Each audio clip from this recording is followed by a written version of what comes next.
Hello guys, আসসালামু আলাইকুম। আপনাদের মাঝে একটি চার্জার সারার জন্য কাস্টমার নিয়ে আসলো। আপনাদের মাঝে একটি চার্জার আমরা রিপেয়ারিং করব।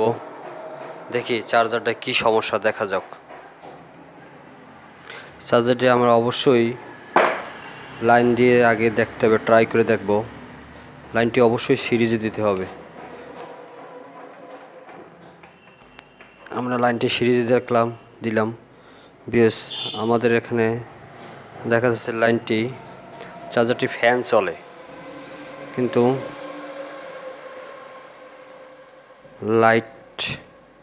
লাইট জ্বলে না, বাউলের নট কানেকশন।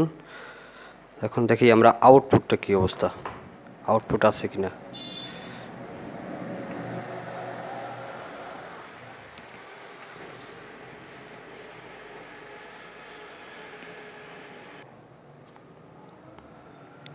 আমাদের আউটপুটটা এখানে নাই, নো আউটপুট, লোড কারেন্ট আসছে না। অবশ্যই ভিতরে আমরা খুলে দেখব চার্জারটা একটু কী সমস্যা। চার্জার সমস্যা পাওয়া গেছে, fan okay, no light, no output. আমরা এখন চার্জারটা খুলে দেখব।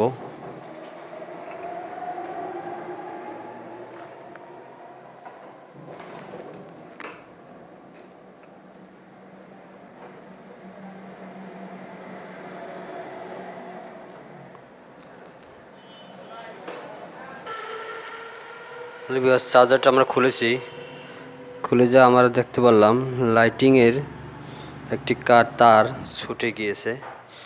নো আউটপুট হওয়ার কারণ হয়েছে এটা তার পুরে এসি সেকেন্ডারি থেকে কানেকশন আউট হয়ে গেছে। হ্যালো ভিউয়ার্স, গাইস, আমরা এখন এই কানেকশনটির সঙ্গে সংযোগ দিয়ে দেখব যে ডায়োডটি শর্ট হয়ে গেল না লোডে সংযোগ বিচ্ছিন্ন হয়েছে। ডায়োড শর্ট হইলে অনেক সময় বিচ্ছিন্ন হয়, অনেক সময় লোডও বিচ্ছিন্ন হয় না। দেখা যাচ্ছে, হ্যালো গাইস, দেখা যাচ্ছে আউটপুট ঠিক আছে। এটা আমরা এখানে সঙ্গে অ্যাডজাস্ট করলাম। এখন থেকে আমরা আউটপুটটা কী খবর।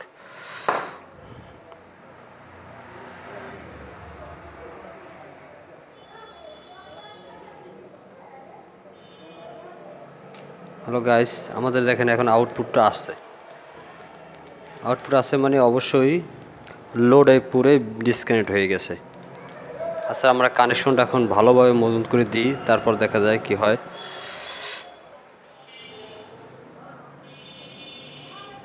আমরা লাইনটি খুললাম, সিরিজ লাইনগুলো।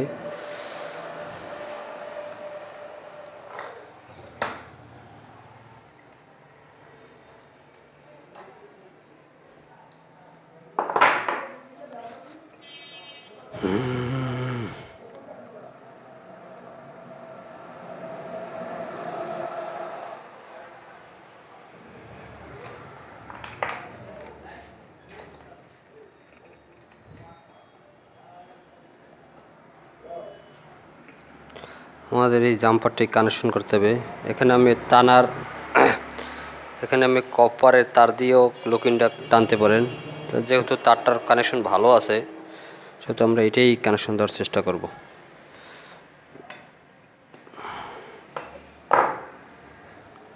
আসলে চার্জারের কাজ মূল বিষয় না, কিন্তু বেসিক কিছু থিওরি জানা থাকলেই চার্জারের কাজ যে কোনো লোকই করতে পারবে, সম্ভব। এখন আমরা ডায়েট কানেকশন লাগে যে তারটা আছে, যে তারটা পুরো বিচ্ছিন্ন হয়েছে, তারটা একটা ঋণ আকার দেবো, ঋণ আকার।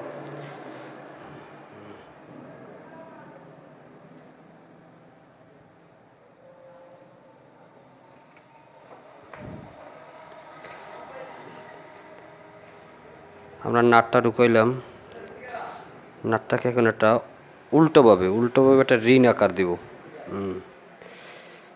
এখন এখানে আমরা একটা ওয়াশারটা ব্যবহার করব।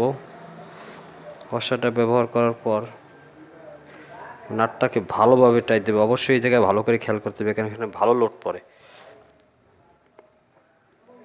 আমরা তো সাধারণত চার্জারে ডিসি মিটারে আমরা 20 থেকে 25 বা 18 বা 15তেই সিলেক্ট করি।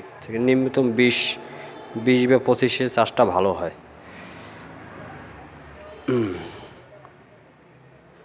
রিনটা হয়ে গেল।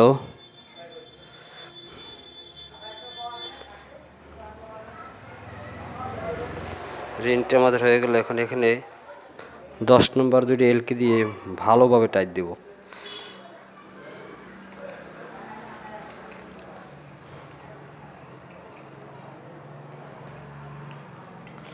এটা অবশ্যই ভালোভাবে টাইট দিতে হবে, না হলে আবার লোড যখন দিবে তখন এখানে গরম হবে, গরম হয়ে রাশ করে এখানে কানেকশনটা বিচ্ছিন্ন হয়ে যাবে। কানেকশনটা দিলাম। এখন আমরা সিরিজ লাইনটা দিয়ে আবার চেক করব। সিরিজ লাইনটা অবশ্যই সিরিজ লাইনটা দিয়ে চেক করব যে যাদের আউটপুট লাইনটা পারফেক্ট আছে কিনা।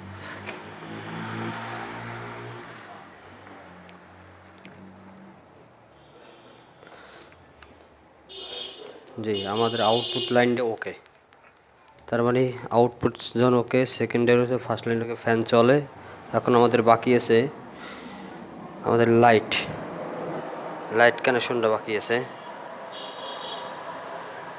আমরা লাইট কানেকশন দেবো। দেখেন বিয়াস, এই ডিসি নেগেটিভ তারটা খোলার জন্য এখানে লাইট জ্বলে, কিন্তু লাইট জ্বলে একটা, শুধু পাওয়ারের একটা সিগন্যাল আছে, আর কোনো সিগন্যাল নাই। এখন দেখি এই লাইনটা দেওয়ার পর কী হয়। এখানে ধরে দেখেন বিয়াস, এখানে লাইন দেওয়ার সঙ্গে সঙ্গে লাইনটা কানেকশন হচ্ছে। তো আমরা অবশ্যই এসি তারটা খুলে নিয়ে যেতে হবে, খেয়াল রাখতে হবে। কারণ এখানে যেখানে কারেন্টের লাইন আছে, ভুলবশত কোনোভাবে হাত লাগলে তো তখন সমস্যা পড়বো। তাই আমরা লাইনটা খুলে নিলাম। এখন আমি এখানে তাতাল ব্যবহার করে এই লাইনটি কানেকশন দিব।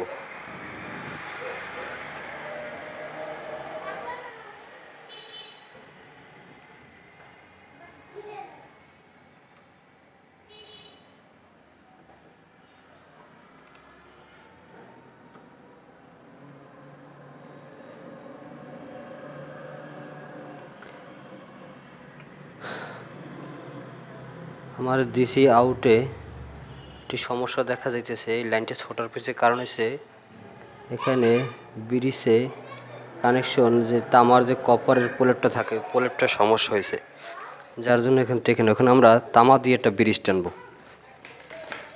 আপনি ওখানে এরকম দুটো তামার ব্যবহার করতে পারেন। 19 নম্বর তার, অবশ্যই চার্জার যারা সারেন তাদের কাছে অবশ্যই 19 নম্বর তার আছে।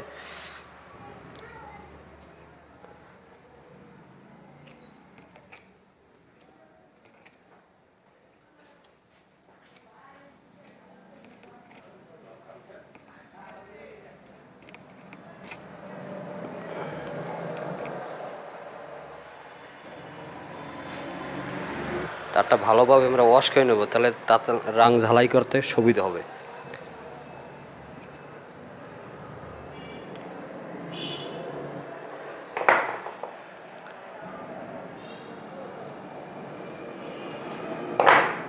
এটা ডাবল লেয়ারে দিয়ে দেবো, যেহেতু এখান থেকে ভালো লোড টানে, অবশ্যই এটা পরে মিসিং করবে। আমরা 4 ফুট করলাম, 4 ফুট করে এখানে ভালোভাবে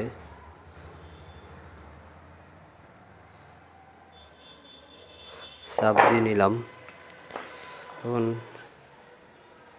এখানে আমি কিছু রজেন খাওয়াই নেব, তাহলে আমার ঝালাইটা দিতে খুব সুবিধা হবে।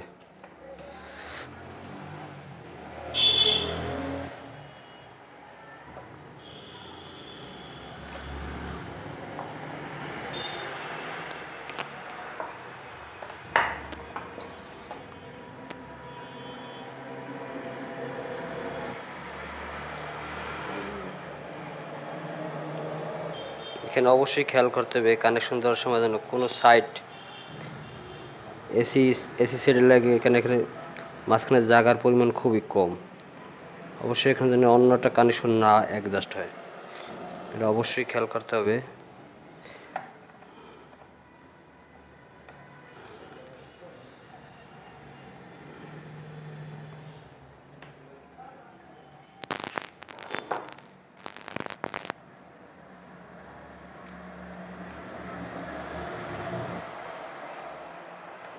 রান দিয়ে নিলাম।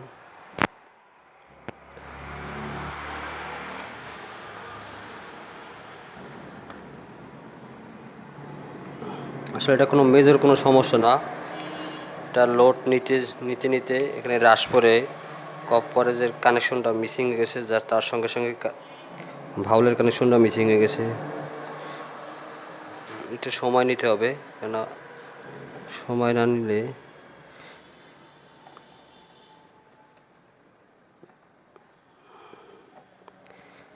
সময় নিন।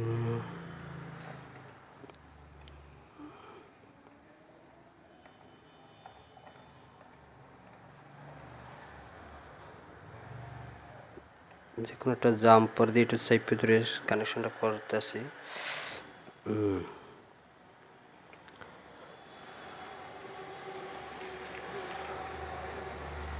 দেখেন গাইলস, এখন আমাদের জ্বালাইটা খুব সুন্দর হয়েছে।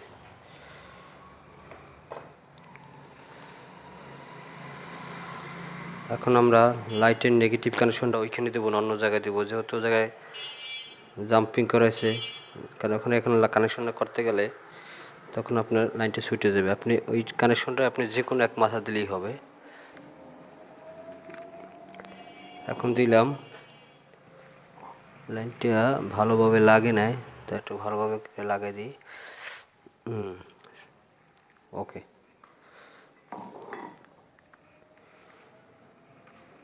এখন আমরা সিরিজ, অবশ্যই সিরিজ সবসময় খেয়াল রাখবেন। চার্জার চেক করার সময় অবশ্যই সিরিজে দেবেন। সিরিজে রিস্ক কম এবং সমস্যা কম হয়, এবং চার্জারের যে কোনো রোগ ধরা যায় সিরিজের মাধ্যমে।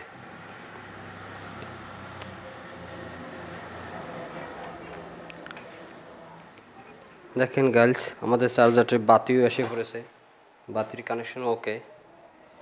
এখন আমরা দেখবো আউটপুট লোড ঠিক আছে, লোডিংয়ে বাতি সিগন্যাল আউট হয়, এটাও ঠিক আছে। এখন আমাদের আরেকটি দেখতে হবে মিটার কানেকশনে লোড নেয় কিনা, সেটা দেখার জন্য সেখানেও আপনি সিরিজ লাইন ব্যবহার করতে পারেন।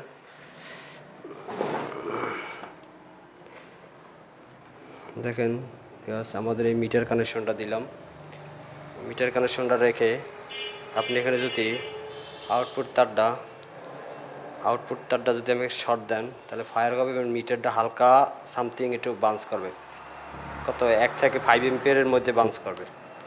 দেখেন বিকজ পুরো উঠবে না, কারণ পুরো তখনই উঠবে পুরো লোড নিলে। এখন যেহেতু সিরিজ আমার পুরো লোডটা নেওয়ার আগে সিরিজটা জ্বলে, তাই আমাদের মিটারটা সামথিং বাউন্স করে, মানে তার মানে লোড দেওয়ার জন্য পারফেক্ট। তা আমাদের দেখা যায় চার্জারটা এখন লোড দেওয়ার জন্য প্রস্তুত। আমরা আগে লাইনটা অবশ্যই খুলবো, লাইনটা খুলে নিলাম। এখন আমরা চার্জারটা ফিটিংয়ে যাব।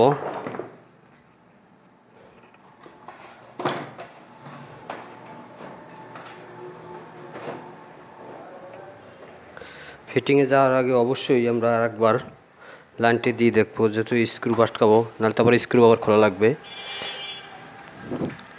যে আমাদের ফ্যান চলে, বাতি কানেকশন ঠিক আছে এবং লোড আনলোড ঠিক আছে। এখন আমরা আটকাইতে পারি।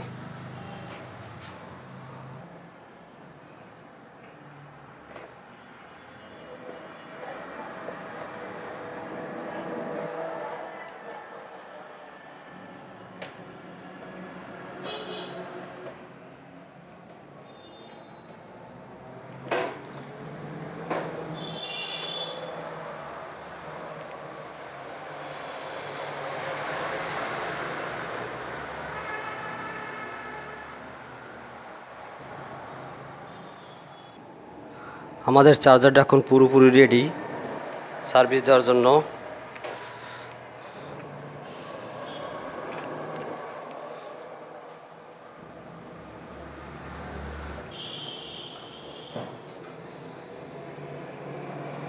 আসলে চার্জারের কাজ মূলত বেশি বিষয় না, মূল হচ্ছে সাহস এবং কিছু বেসিক নলেজ থাকলেই আপনি যে কোনো কেউ চার্জারের কাজ করতে পারবেন। আশা করি আমার ভিডিওটি দেখে যদি উপকার হয়, অবশ্যই কমেন্ট বক্সে ভালো মন্দ উভয়ই লিখবেন। ধন্যবাদ।